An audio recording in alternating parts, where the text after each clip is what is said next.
Okay, so once you have your FBX in Unity, right? We're just gonna go off this one. This is technically my new one. Not technically, but it's like one of my old ones that I didn't delete yet. But saying it's my new one, right? As you can see, right up here in the inspector, when you're clicking on your FBX, it says model rig animation materials. Click on rig, and then it's gonna say generic. Drop it down, change it to humanoid, and then hit apply. Once it's done doing its thinking, whatever you want to call this here, loading, you're going to hit this button right here that says configure. So we're just going to give this a second. It shouldn't take that long. Unity is a very CPU based program, so it uses a lot of your CPU.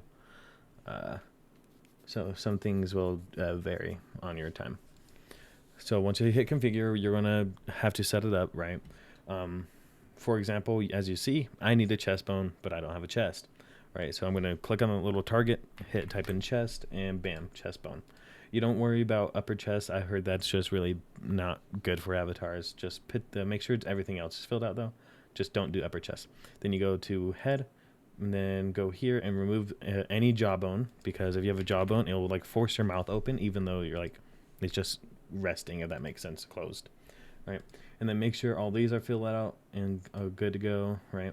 And then if it looks like this, then you don't have a warning up here that says not in T-pose or whatever, you're perfectly fine.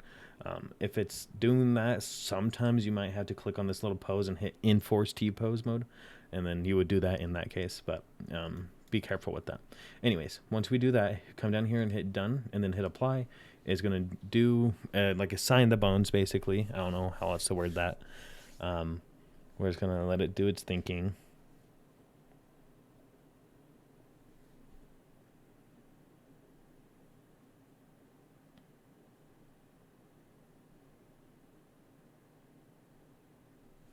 All right. Now it's done with its thinking, right? This is technically, like I said, the first version of this avatar. I've reworked it a little bit since then, right? So we're just going to drag and drop it. As you can see, it's similar, right? But obviously, as you can see, the colors are not the same. And this doesn't have fizz bones, while this one has bones, you know? So we want to be able to fix that. This has no descriptor, this had descriptor, all that fun stuff. What we're going to do is we're going to open up Pumpkin Tools. Pumpkin Tools is a lifesaver, by the way, if you're an avatar creator. In my opinion, it is, at least. I will link it in the description for this tool, because it is really like super helpful. I love this tool so much, right?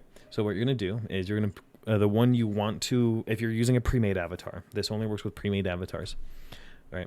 And you're gonna edit to them. You're gonna drag and drop your avatar's name into your edited one, right? Into this one, and then you're gonna scroll down, and it's gonna look closed up for you like this for when you originally put this up. But copy component, and then I'm gonna drag the OG, the original version into this box here. Once I do that, go down, hit select all, and copy selected, and then bam, as you can see, it just transferred everything over, right?